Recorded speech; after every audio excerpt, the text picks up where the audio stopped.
Hey, what's up again, everybody? It's Robert184, 2Rs, 2Bs from YouTube and gundam.tk, and the 5th episode of Gundam Age, the newest anime series, has just finished airing, and so here's a synopsis and review all wrapped up into one. Something I wanted to try today was to watch the opening really carefully and just to see if we've seen everything in there, and it's already a little bit outdated because the last character to appear there shows up in this episode, and I think we've seen all the mobile suits, which means I wonder if another theme song is going to be along the way for this first generation. The episode kicks off with the kids sitting around in the mess hall as they talk about their being off to the new colony, Farden or whatever, and Flit and Emily both seem a little bit blue, much to DK's disappointment. And then Flit is going to flash back to all the battles and fighting with the Zetas and the Gafrans and focusing on the UE. Until Wolf happens to be overhearing him in the hallway, which is going to be a theme throughout this episode. And the two of them get to talking about the new possible peaceful life that they can have on the new colony if Flit wants to have it. And at some point, Wolf ends up smelling him and saying that you don't smell like the kind of guy who wants to be living a peaceful life. And in the end, he says, well, why don't you go ahead and enjoy your peaceful life? And the most important thing being that I am going to be taking the Gundam. And as he walks away, Flit wakes up and says, hey, that's my Gundam and I'm not handing it to anybody, to which Wolf then replies that I knew you had it in you, kid, and they shake hands and will go on to be, I'm sure, fantastic partners for the rest of the show.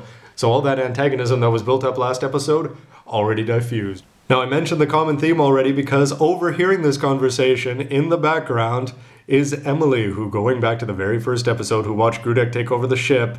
Yes, there she is to hear it all, and worry. Now back on the ship, Captain Grudek, played here by the Jesta, is contacted by the evil Earth Federation forces, and he says that, of course, Grudek's going to be under arrest for all the things that he did.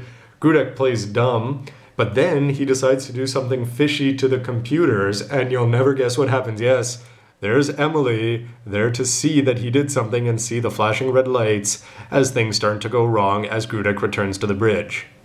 It's on to a bridge scene where Captain Picard would have been in pretty rough shape with the number of kids hanging out there because they said that they've lost their long-range communication, which means they're going to have to put in and they can only use the local communication, which means they can only talk to this colony, which is going to be an important part of Grudek's plan. The cool thing I thought about this whole thing is that Wolf and Flit are already looking like best friends, standing there staring off into the future together, pondering the many battles to come, and you can imagine that Emily is there watching them both worriedly.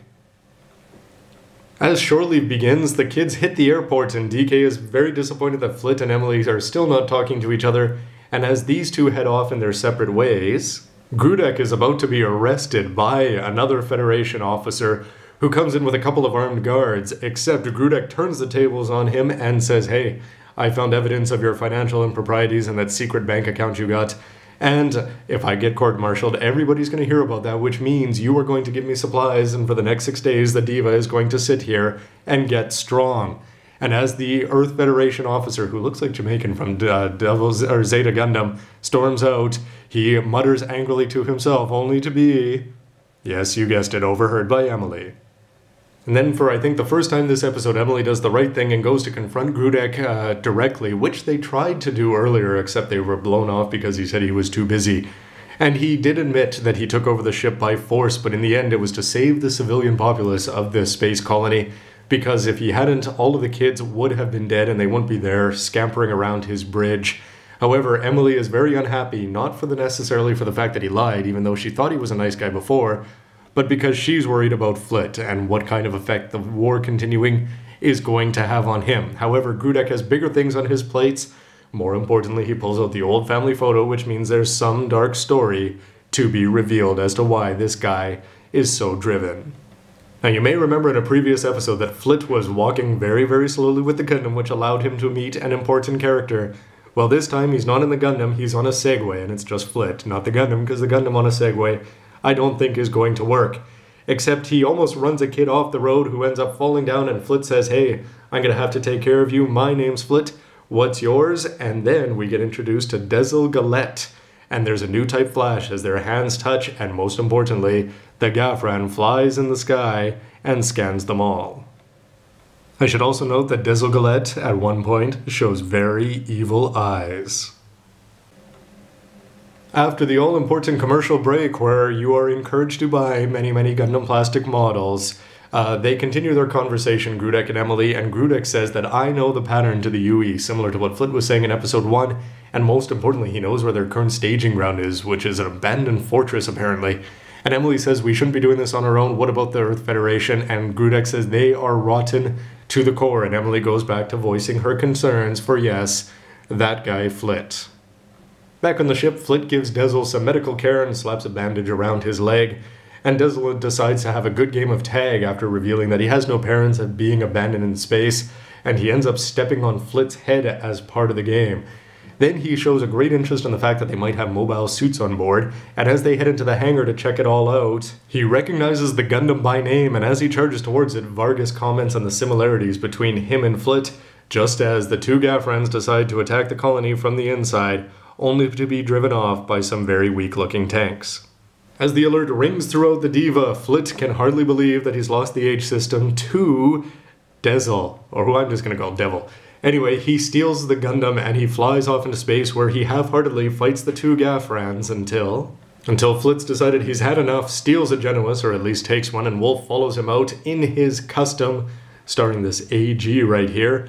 And meanwhile, the battle is raging on with Dezel up against the Gafrans where he's stepping on the head and Flit says, "Hey, kid, are you still playing tag with them?" And then we have one of the more impressive action scenes I've seen in Gundam Age so far. Dezel is being attacked by two Gafrans simultaneously front and back, and just he's about to get fried, and Flit is more worried about his Gundam than he actually is about the kid. He turns around, kicks one, kicks the other, and then blows it up with a Dodge rifle in quick succession, which tops, I think, almost anything that Char has done in terms of the kicking department. Now, Flit is impressed with what he sees, but he can only think about the new type flashes and how predicting the future is going to be so important for what he did before and will have to be doing again. But meanwhile, because he's thinking too much, the Gafran gets the jump on him, and it's only from the timely kick, yes, from Wolf, who comes in and Char kicks the Gafran, that he has time to get his head back in the game, and that's at that point that the kid says, "Dezel, I'm bored, I'm gonna go home," and then he kicks the Genuis just for good measure. The way he was tearing through people, it was just like a panda tearing through some bamboo. And in the end, they end up back in the hangar as Flit tentatively comes around to confront Dezel, who had blown up the final Gafran just for good measure. And in the end, the kid gives him back the Age system and says, "I hope we have a chance to meet again." And then the old evil eyes flash, and that is, if you live long enough. And finally, I think the most important thing of the episode is going to happen, because as the kid is hanging out, just looking into the hangar, a man with a mask and monk's robes and a whole bunch of guys around him comes up to the kid and says, "You're causing problems with what you're doing and that you can't do that kind of thing if you're going to be with us." And the kid says, "Well, I've just wanted to see what they were like, and I'm disappointed both in Flit and the Gundam," which means he obviously had some relation before, and I'm curious as to what that is. And the episode is going to end with Flit flashing back to Tifa being in the cockpit, realizing he's going to have to get stronger, and this whole thing is, of course, yes, you know how it goes. This was another positive episode, I thought, and it had a lot of good things in it. First of all, Flit piloting a lesser suit, I think that flashes back to Amuro, and it's always good to see him step down. But the character of Dezel certainly came across as being quite interesting, and the first thing that sprang to mind as soon as we met him is that he is the Zetas pilot, because the way he operated the Gundam was just fantastic. He was great, better fighting skills than everybody we've seen so far, and he's got the kind of attitude that he could be quite an interesting opponent from here on in. I'm also glad to see that these two guys are going to be getting along, and I look forward to seeing them all. I'm very curious to see how this whole mystery with the UE is going to be resolved and how much of that is going to be dealt with in the first generation or not.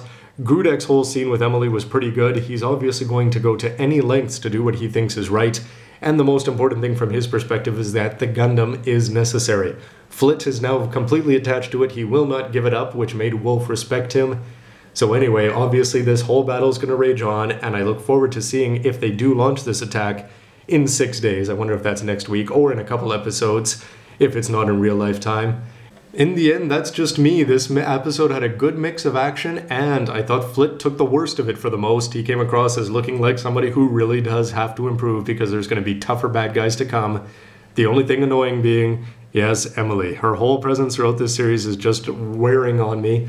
and I'm sure a few other people as well. The anti-war sentiment she expresses certainly have a place in Gundam. It's just a question now to see how she's going to respond in the future, and if she's going to Fraubo, or if she's going to be an annoying character, or if she's going to end up building a positive, more positive relationship and realizing that Flit has to do what he can do because he seems to be the only guy that can do it. Anyway, everybody, I look forward to seeing more of Desil and the Masked Man in the future. Hopefully it's not too long a wait, and I can't wait to see Flit realize that his this kid is the opponent in one of the cockpits. Anyway, everybody, why don't you let me know what you think, because that's just my opinion, and that's all it is. And I look forward to hearing from you this week and next with another anime review of Gundam Age. Thanks for watching, everybody.